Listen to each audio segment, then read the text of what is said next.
Paps, ito yung aking very first bonsai. So ang unang gagawin natin ngayon is tatanggalan natin siya ng dahon. Pinapaarawan natin dahil hindi nag-aaraw ngayon. Tanggalan natin siya ng dahon.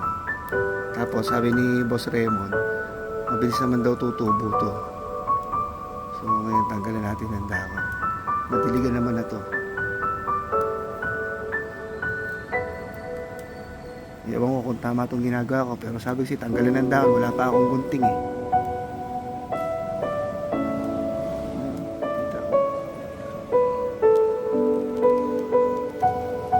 O sa mga expert sa bonsai dyan, comment na kung merong akong tamang ginagawa sa buhay ko.